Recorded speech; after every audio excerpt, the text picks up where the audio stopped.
All right, today we're pulling back the curtain on the secret science behind some of the most beautiful and toughest surfaces you see every day. You know, that deep, rich color on a high-end watch or the perfect metallic sheen on your phone? That's not paint. It's pure physics. You've been there, right? You pick something up and the finish is just flawless. It's so smooth and deep it feels like it's part of the metal itself. And you just can't help but think, wow, how on earth did they do that? Well, the answer is kind of wild. It involves taking a solid chunk of metal, like, say, titanium, and turning it into a gas inside a vacuum. Then you let that gas condense, atom by individual atom, onto your object. This whole process is the magic of physical vapor deposition, or PVD for short. So, at its core, PVD is really a whole family of techniques for putting these super thin, super high-performance coatings onto things, and it all happens in a vacuum. We're not just putting a layer on top of a surface, we're literally building a brand new one from a cloud of vapor. Now, there are a few different ways to pull this off, but they all follow the same three basic steps. Step 1, vaporize. You turn your solid stuff into a gas. Step 2, transport. That gas, or vapor, travels through the vacuum chamber. And step 3, condense. It cools down and becomes a solid, super thin film on your object. So let's start with the OG method. Our journey starts with the technique that really kicked things off, thermal evaporation. This is the classic PVD method. And you know what? The main idea behind it is actually pretty easy to get your head around. Honestly, the best way to picture this is to think about boiling a pot of water on the stove. The heat turns the water into steam, right? And that steam then condenses on any cool surface nearby, like the mirror in your bathroom. Thermal evaporation does the exact same thing, but instead of boiling water, we're boiling metals in a crazy high vacuum to create a metal vapor. But this isn't just about cranking up the heat and hoping for the best. Oh no, this is a precision game.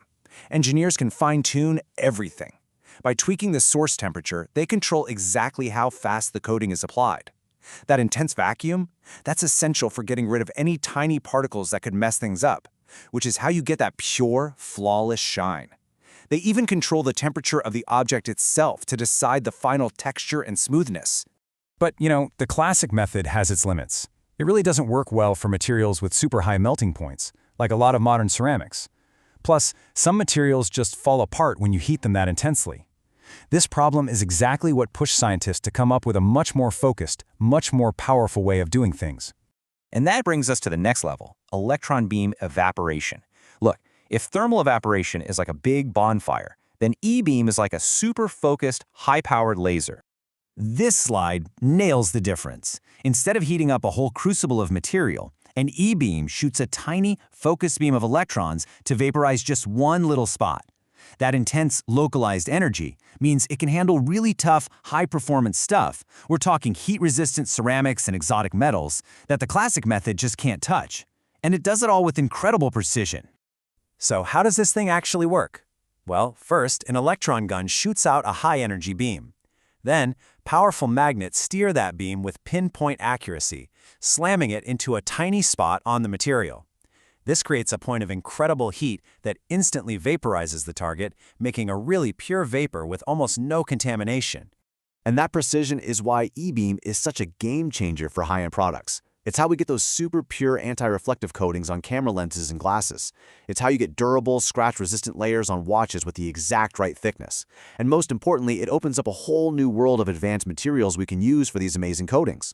Okay, now we're going to switch gears completely. Forget about melting and boiling. We're about to enter the world of plasma with something called sputter deposition. To get your head around sputtering, you have to throw out the whole idea of evaporation. Instead, I want you to picture a game of cosmic pool. We're going to use an energized gas as our cue ball to physically blast atoms off of our target material. It's like a crazy powerful break shot that sends atoms flying everywhere. So what's this energized cue ball? It's called plasma. You know about solids, liquids, and gases, right? Well, if you pump enough energy into a gas, its atoms actually break apart, creating this supercharged soup of ions and electrons. That's plasma, the fourth state of matter. And it is the engine that drives this whole process. Okay, so here's the play-by-play. First, we let a gas like argon into the chamber, and we zap it with energy to create a plasma. Then, an electric field makes the positive ions in that plasma speed up and just slam into our coating material. This high-speed impact literally knocks, or sputters, individual atoms loose. Those atoms then fly across the chamber and embed themselves onto the surface of our object, creating this incredibly dense, super durable film. And this is where it gets really smart. By adding just a little bit of another gas, like nitrogen, into the mix, you can create brand new chemical compounds right there in the middle of the process. This is the key to creating coatings with properties you can tweak and tune, making it, as the source material says, perfectly suitable for aesthetic and functional surface enhancements. The advantages here are just massive. Because the atoms hit the surface with so much energy, the adhesion is incredible. The coating is literally hammered on at an atomic level. It's also amazing at coating complex 3D shapes perfectly evenly. And this is how so many of those awesome modern colors are made. That gorgeous rose gold finish on your phone or faucet, a lot of the time that's just titanium reacting with some carefully chosen gases to create a hard, beautiful, ceramic-like coating. Okay, so we've covered 3 powerful ways to, well, essentially paint with atoms.